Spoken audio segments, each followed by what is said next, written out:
ఏంటిది? విసికి brandy Balayya house 2 పెగ్గులు వేసుకుంటే దబిడి దిబిడే. అబ్బే, బ్రాండ్ మన బాడీకి పడదండి. ఏంటది? విసికి. అది దీన్ని అట్టేసుకుని దాన్ని ఇట్టేసుకోండి. దీన్నంతా చూస్తా.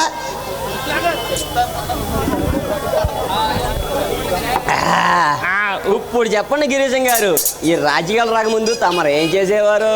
ఏం చేయాలని ఆలోచిస్తూ ఉండేవాడిని. చించి ఏమవ్వాలనుకున్నారు? నేను ఒక కవిని అవ్వాలనుకున్నా. శబాష్, నాకు కవితలంటే మహా ఇష్టం. ఇలాంటి సమయంలో ఒక కవిత అదేనండి. జీవితం మీద ఒకటి వదలండి. మరి నా అపాయింట్మెంట్? దాని సంగతి నాకు వదలవయ్యా, ముందులో ఒకటి వదులు. దొరికే నా కొడుకు. ఇప్పుడు దాకా నా చెవులు సాగి తీసావు కంట్రా. ఒరే హనుమంతు, ఇప్పుడు చూడరా నీకు చెవులంప్పుడు రక్తం వచ్చే కవిత చెబుతా. ఏంటయ్యా కవిత చెప్పమంటే నీలో నువ్వే కొనుక్కుంటున్నావు. ఒకటి వదులు. ఆల్రైట్, వదులుతున్నా కాసుకో. నడుస్తుంది నడుస్తుంది జీవితం. శబాష్.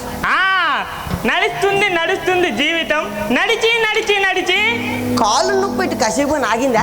అక్కడే పప్పులో కాలేజరు ఆగింది అనుకున్నా కాదు, అట్లలాగలా అలుపు వచ్చినా సరే నడుస్తూనే ఉంటుంది జీవితం. అబ్బాయి ఇంకెంతసేపు నడుస్తుందయ్యా? జీవితం పెద్దది కాదండి అయ్యా, అందుకే నడుస్తూనే ఉంటుంది పాపం. ఏం సాధించాలని అంత నడక? జీవితం ప్రతిఫలాన్ని ఆశించదు, అందుకే పైకి పోయేదాకా నడుస్తూనే ఉంటుంది జీవితం. నీ అమ్మ కడుపు మాడ, ఎక్కడో బందర్లో మొదలుపెట్టావు, విజయవాడ దాకా నడిపించావు. పైకి పోతావు పరలోకానికి పోతావు తెలియదు, కానీ ఆ జీవితాన్ని కొంచెం పరిగెత్తమంటారు దరిద్రుడా. అబ్బే అబ్బే, పరిగెత్తకూడదు. ఒంటికి నడక చాలా మంచిది, అందుకే జీవితం కూడా పైకి పోయేదాకా నడుస్తూనే ఉంటుంది పాపం. అంత నడక నా వల్ల కాదని కాళ్ళు నొప్పి పడుతున్నాయి, కాసేపు కూర్చుందాం సార్. అలాగే అలాగే కానిద్దాం. బతికించేవరా నాయన. మంచి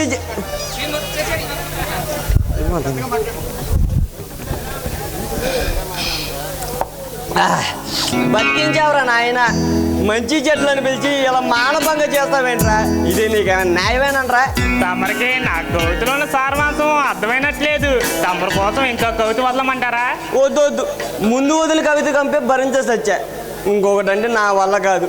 నన్ను వదిలే మగా ప్రభు, నీకు దండం పెడతా. సరే అలాగే కానిద్దాం. మరి మంచి అయిపోయింది, తర్వాత చెడుగాని చేసేద్దామంటావా? ఇప్పుడు మళ్ళీ దారిలోకి వచ్చా. చేయడం కాదు, చెడు కూడా ఆడేద్దాం. పిలిపించు.